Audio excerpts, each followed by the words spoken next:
Halo teman-teman, saya Aulis Sirti Korompot dengan NIM 9414244079. Pada kesempatan kali ini, saya akan mempresentasikan analisis kasus pasar modal yang cukup terkenal dan memiliki dampak besar terhadap perekonomian dunia, yaitu kasus Lehman Brothers yang terjadi pada tahun 2008. Kasus ini sangat penting untuk dipahami karena menjadi salah satu penyebab utama krisis keuangan global serta memberikan banyak pelajaran bagi regulator maupun investor dalam menghadapi risiko di pasar keuangan. Lehman Brothers merupakan salah satu bank investasi terbesar di Amerika Serikat yang memiliki peran penting dalam sistem keuangan global. Perusahaan ini terlibat dalam berbagai aktivitas pasar modal seperti perdagangan saham, obligasi, serta pengembangan produk keuangan yang kompleks. Pada awal 2000, Lehman Brothers mulai melakukan ekspansi besar-besaran di sektor properti. Fokus utama mereka adalah pada kredit perumahan, termasuk kredit dengan risiko tinggi yang dikenal sebagai subprime mortgage. Kredit ini diberikan pada masyarakat yang memiliki kemampuan pembayaran yang rendah atau tidak stabil. Namun, Lehman tidak hanya berhenti pada pemberian kredit tersebut. Kredit-kredit tersebut kemudian dikumpulkan dan dikemas ulang menjadi instrumen keuangan seperti mortgage-backed securities atau MBS dan collateralized debt obligations atau CDO. Instrumen ini kemudian dijual kepada investor di seluruh dunia. Pada awalnya, strategi ini sangat menguntungkan karena harga properti tersebut terus meningkat dan banyak investor yang tertarik untuk membeli produk tersebut. Namun, di balik keuntungan tersebut, sebenarnya terdapat risiko yang sangat besar ketika pasar properti mulai melemah dan banyak debitur gagal yang membayar kreditnya. Nilai dari instrumen keuangan tersebut ikut menurun. Hal ini menyebabkan kerugian besar bagi Lehman Brothers.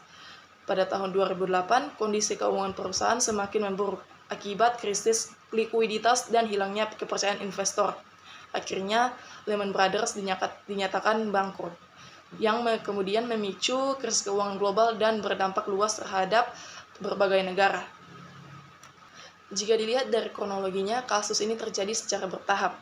Pada periode tahun 2000 hingga 2006, Lehman Brothers mulai melakukan ekspansi besar-besaran di sektor properti. Mereka mengakumulasi kredit perumahan termasuk yang berisiko tinggi. Pada saat itu, kondisi pasar properti sedang naik, sehingga strategi ini sedang menghasilkan keuntungan yang besar. Namun pada tahun 2007 mulai muncul masalah.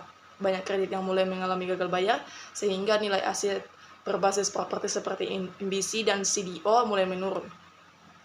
Memasuki awal tahun 2008, Lehman mengalami tekanan likuiditas, kepercayaan investor mulai menurun, dan perusahaan semakin sulit mendapatkan pendanaan jangka pendek.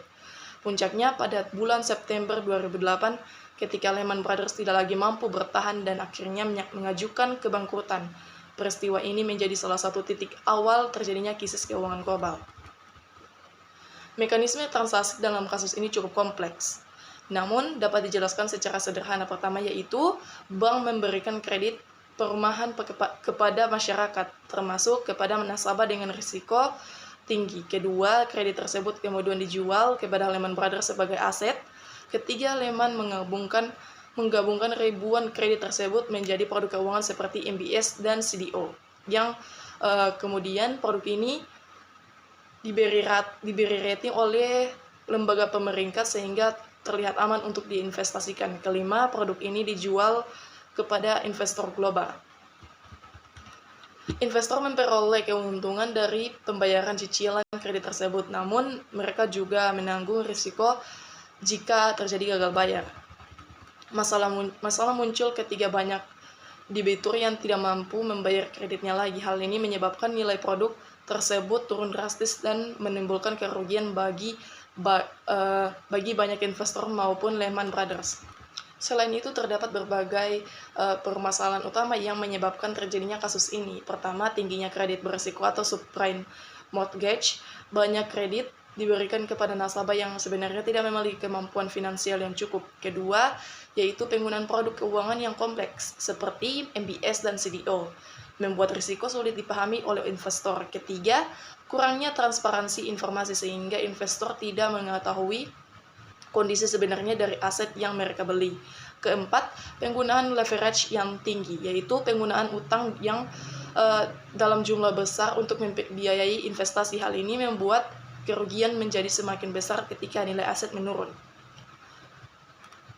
Kelima, adanya kesalahan dalam penilaian risiko di mana banyak pihak menganggap bahwa harga properti akan terus naik.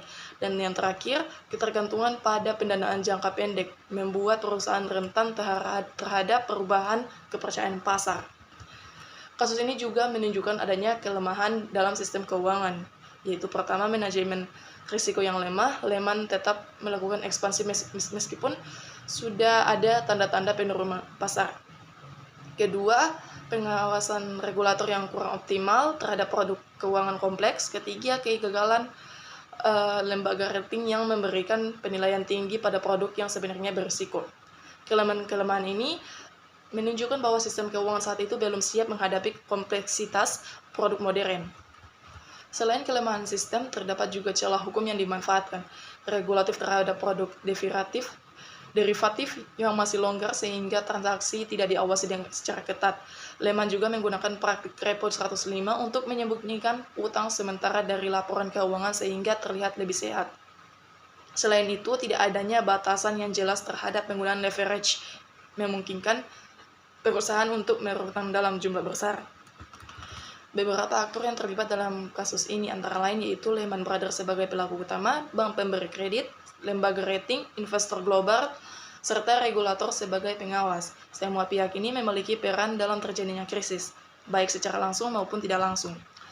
Dampak dari kasus ini sangat besar. Lehman Brothers mengalami kebangkrutan yang menjadi salah satu terbesar dalam sejarah. Kasus ini juga memicu krisis keuangan global pada tahun 2008. Selain itu, dampaknya juga dapat dirasakan oleh masyarakat luas seperti meningkatnya pengangguran dan perlambatan ekonomi di berbagai negara.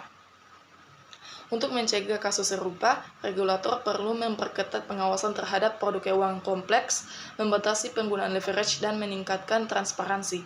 Investor juga harus berhati-hati, memahami risiko, melakukan diversifikasi, dan melakukan analisis sebelum berinvestasi.